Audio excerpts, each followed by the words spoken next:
Yo guys, what is up? Boston Miles 26 back with a new video for you guys tonight. So I'm super pumped because we have the full-blown this is my own personal review for episode number 5 of The Ones Who Live, which is titled Become. And I cannot be more excited to film this video. This episode had so much going on in it. And I will be jumping around a little bit throughout, it will be jumping around a little bit through what I've taken the notes on my phone again. And I want to warn you guys ahead of time, there are going to be a lot of spoilers for this video. So I hope you guys did watch the episode. If you have not already, guys, go watch the episode and then come back and see how my review does with the actual episode that you guys watch. But let's get right into it, guys. You guys have been warned about spoilers. So the opening scene starts, it shows a cloaked person with a knife. I'm trying to see if I can find ones that kind of go by what happened, I want to say, in the episode, but I don't think I'll be able to, so it's alright. But yeah, guys, Rick and Michonne. Anyways, but yeah, like I was saying, shows a cloaked person with a knife as he's in the woods, and it's revealed to be Father Gabriel, which is, he was from the Walking Dead itself. That's who it was, Father Gabriel, right there. And also, I'm hoping that you guys do like that I'm doing me showing pictures and stuff as I go about doing my review. But anyways, guys, and then it plays the credits, and then after the credits shows Rick and Michonne scavenging in the city as they find some ramen in an abandoned car. Then and they're pretty happy about finding the ramen and everything. Something too that I find really cool also is how Michonne and Rick, how they're both in the same mindset of, okay, we need to, we can't go back. We need to go back to our children in not Alexandria, actually. It's what was that?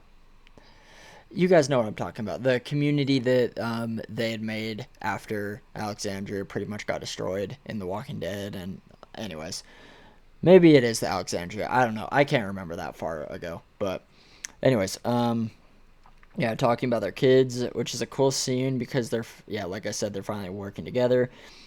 And now they are in the woods as they come across a group of people that need help fighting off walkers, which this scene was actually super cool because it showed the stone walkers. It showed kind of the different type of walkers that are out there now. Yeah, so this scene right here, you can see there's stone on the walker's body, and it's not just a walker itself, but I don't know. I thought that was pretty cool.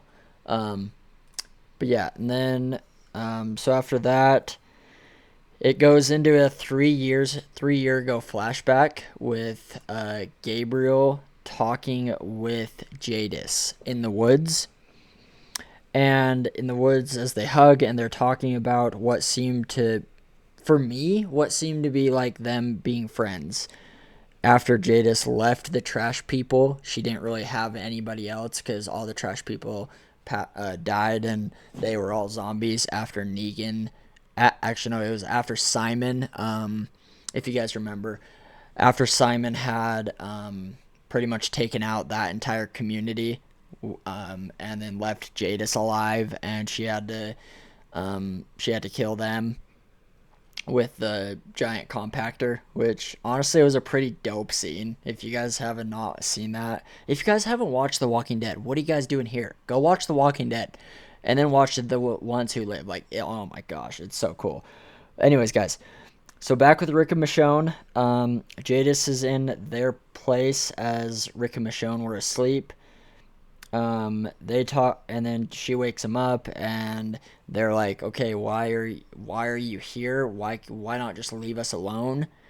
Like just let us disappear. Let us go off." Like, I feel like that's kind of where their heads at right now, because they keep trying to get away. They keep Rick is trying to escape the CRM and not be a part of that anymore. But for me, I feel like it's definitely Jadis's opportunity to get them back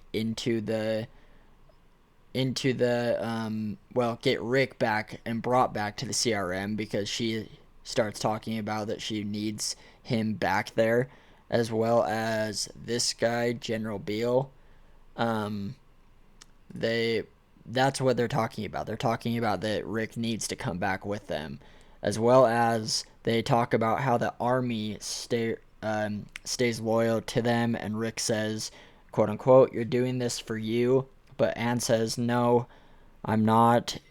You're I'm doing this for myself," which I thought was interesting, like how she goes about talking about that. But anyways, and then it goes into a 2 years ago jump back with Gabriel and Jadis again meeting about a year or so ago. How Rick wanted him, or Jadis and Gabriel are talking about how a year or so ago, before the bridge happened, Rick wanted Gabriel to marry him to Michonne, which I thought was pretty cool. And it seems weird to me to have Jadis, in this instance, be friendly with Father Gabriel and be talking about it with him openly. I don't know. For me, it just felt a little bit off that they were just trying to be friends and trying to not um, have any like confrontation with either of them. But that's just how I feel. Um, so then a new scene jumps up where it shows Rick and Michonne chasing Jadis in the vehicle, which we saw I believe it was in honestly the trailer. It might be different than I'm thinking about it, but yeah, like this scene right here where it shows Jadis and Rick and Michonne are in that vehicle. Jadis is in this one, and they're chasing him. I don't know. It could be like relatively the same, but for me, when I saw it, it seemed like it was pretty close to what the trailer showed, that had happened. But I don't know. That's just how I see it as. But yeah. All right, and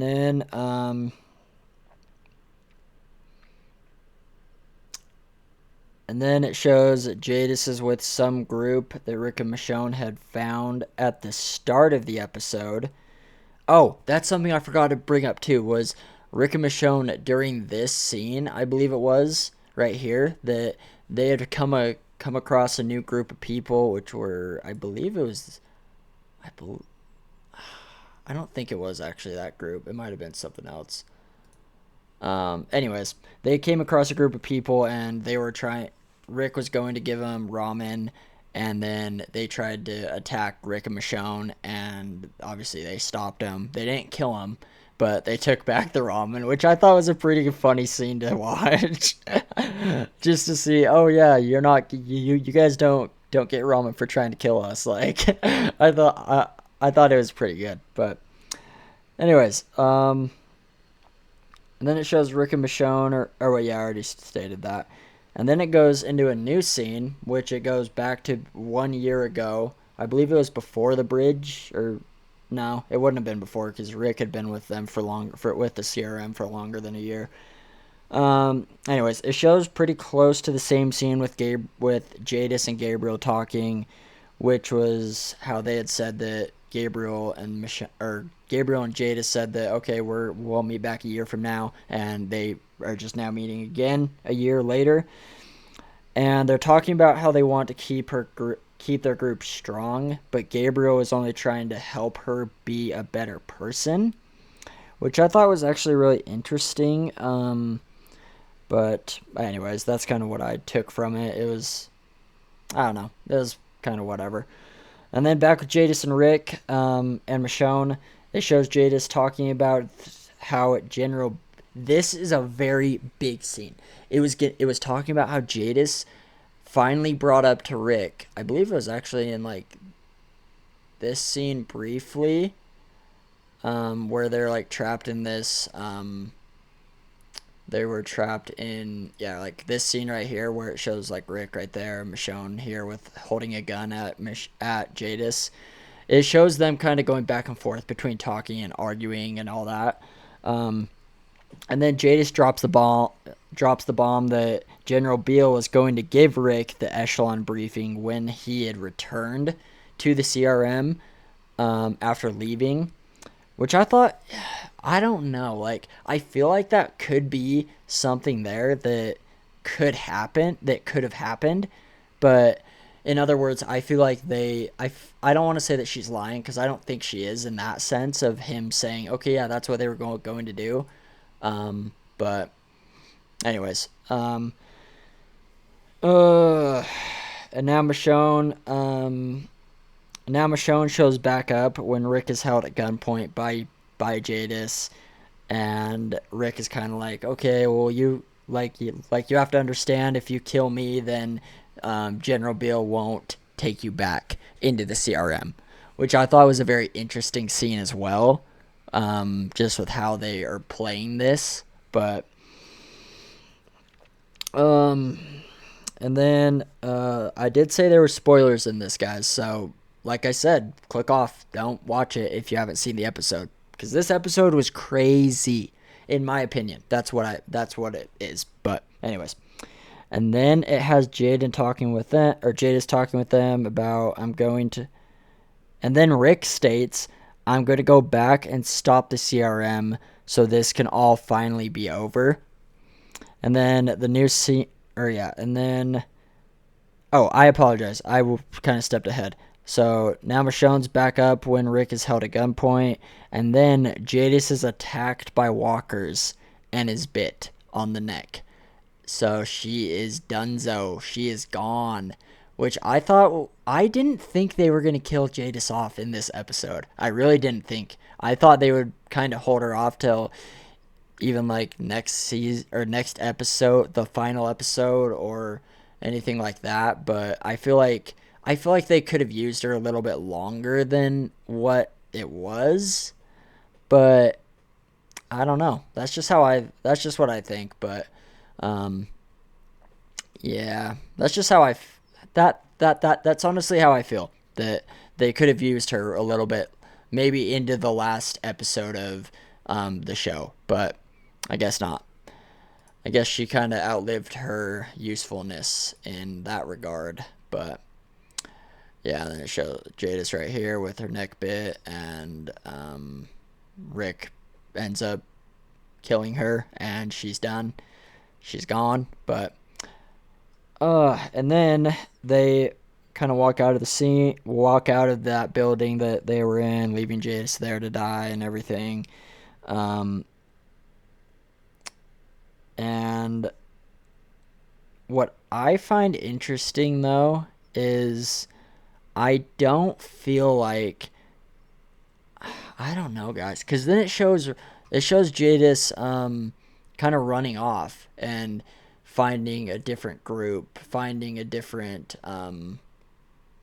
I don't want to say a different like a way, but that was the end of Jadis, in other words. But and then it shows where Rick and Michonne are back in the woods, leaving that place, and it shows Rick finally proposed to Michonne officially after all this time, and that's how that episode ends. So honestly, guys, I seriously love doing these breakdowns for you guys. I love being able to keep bringing out different ways to go about talking about The Ones Who Live, talking about my own opinion. Like I said, guys, this is my own opinion. If you don't agree with it, that's fine. Everyone has their own opinion on different shows, different people. So if you did like this video, guys, hit that like button for me. Don't forget to hit that subscribe button down below. And honestly, guys, I love bringing out new content for y'all. I love bringing out different ways to go about making new fresh content. Also, stay tuned for Wednesday because I will be live streaming Wednesday night. So stay tuned. Either Wednesday night or tomorrow night. I haven't really decided yet. We'll have to see. But thank you all so much for watching. I appreciate every single one of you guys that tune in to my breakdown videos, to my different videos that I put out. And I could not be more excited to keep bringing out content. And I could not be more flippin' excited for this the last remaining episode of The Ones Who Live, because I feel like it's gonna be a good one, guys. That's how I feel. Like the last episode's gonna wrap everything up. Do I feel like I'm gonna hurry? I might film one more video and put it out another time before next Sunday, but on my prediction on what might happen in the last episode, but we'll see. I kind of just like doing my breakdowns and doing that rather than bringing out like, oh yeah, this is what I feel like is going to happen. But that's how I feel. So thank you all so much for tuning in. Hit that like button for me. Hit that subscribe button. And I cannot wait to keep bringing out awesome content for y'all, for you guys. So thank you all so much for tuning in. And I will catch you guys in the next breakdown video as well as in my next upcoming live stream. Have an awesome night, guys. Thank you all for tuning in.